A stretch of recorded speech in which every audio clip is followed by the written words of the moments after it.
Stephen, welcome back. We are today going to talk about ladybird deeds and what they are and how they can be helpful in Florida. So, for listeners who've heard the term, or maybe they've never heard the term, but they're not sure what it means. What is a ladybird deed in Florida? Okay, so a ladybird deed is basically, to make it very simple, is making a payable on death designation on your real property so that when you pass away, at that point, the property is transferred to whomever you designated as the grantee.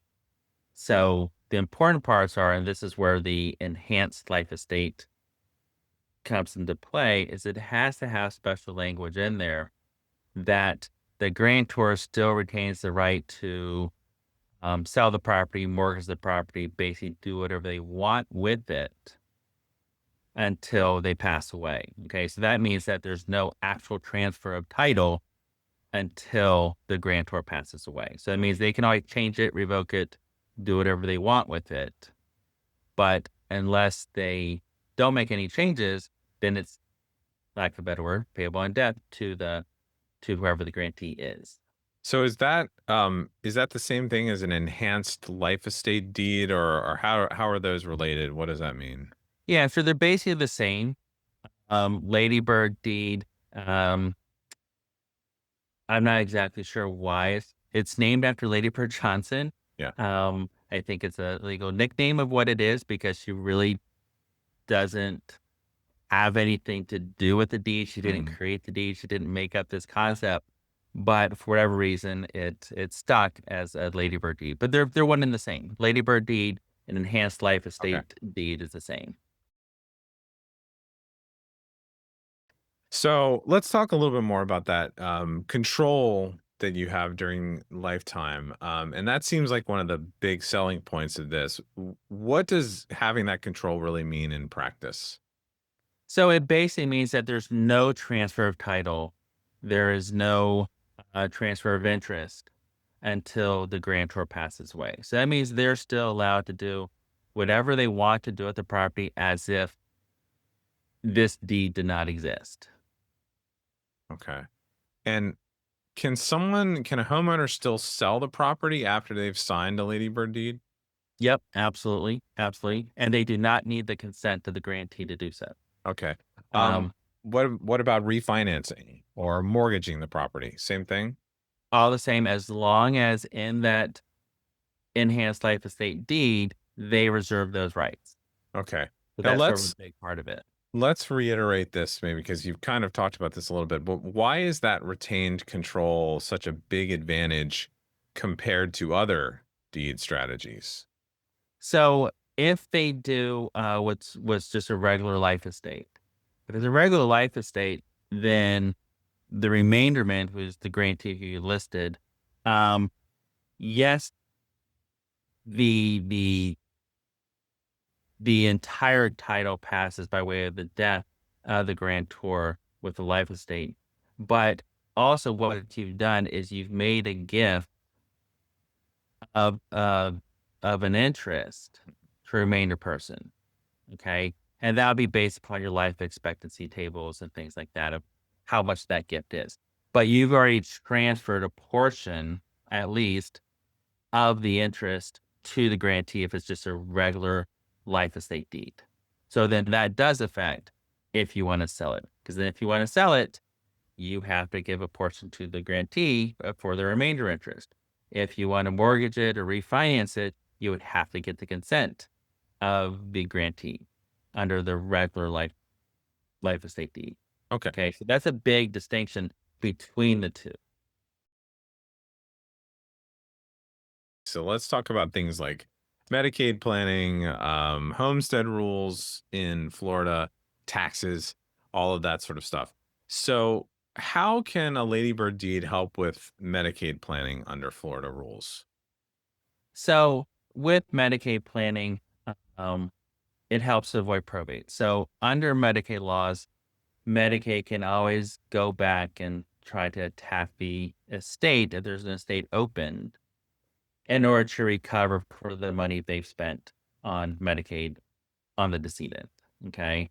So this helps to make a transfer, not a transfer, it helps to um, avoid probate so it doesn't become subject to some of the probate law or to the Medicaid laws of trying to gather the money back, in order to be recouped. Hmm. Even though that's still hard to do because if it's their homestead, then it's homestead and Medicaid can't attack it anyways. Um, so it's helpful to transfer the title upon the passing of the Medicaid person. Um, Taxes, because of the fact that the transfer doesn't happen until the date of death, then it gets what's called a step up in basis. Hmm. Okay. Hmm. So a step up in basis is you buy the house for $1. When you pass away and it's worth $100, that $99 capital gain difference is wiped away. Okay. So that's a big benefit to the beneficiaries. We would often see when people think, okay, well, I'm going to outsmart probate and I'm just going to do a regular deed to my son. So I want to make sure they have the house when I pass, right now before I pass away. Well, great. You avoided probate, but now because it's a gift, it's a completed gift, the son now gets that dollar basis. And so if Hmm. he goes to sell it for $101, in a year, he pays $100, base capital gains based upon the $100 difference. Okay. So with the Ladybird deed, the transfer doesn't take place until death. So therefore they can get the step up in basis. Is the ladybird deed right for everyone, or are there situations where um, just having the revocable trust is a better option? I assume you're going to want it in many occasions, but is there a time where you shouldn't use a ladybird deed? Well, I mean, right now we're dealing with one where there was a Ladybird deed and it went to 5 children. And so therefore there are each 5 owners. Hmm. And one of the siblings decided to put their daughter into that house, and this daughter has substance abuse problems and is Okay. throwing parties and all these things. And they are not able to remove the daughter because you have the one owner that says, we're not selling, I'm keeping her in there. Hmm. So those are times when you're going to want to make other arrangements, right? So that's why I do talk to clients about take your rose-colored lenses off your glasses Hmm. because in fact, we really need to know, is this going to cause chaos when you pass away? Because you know your children, you know how they are. If one of them can't handle money or makes really bad decisions, we may want to work in some provisions within the trust to allow different arrangements, allow a sale of the property, and then they're just dividing the proceeds or something along those lines. Um, and so also, if someone predeceases, then we may have to probate that person's interest, even though it's on the Ladybird deed. Okay, because they're supposed to have otherwise received it, but they passed away, and so therefore it goes to their children. So, um, that's why I like to trust because again, we work in that plan A, plan B, plan C, plan D, so that no matter what happens, we plan for it. And I think with the Ladybird deed, you're still leaving things to chance.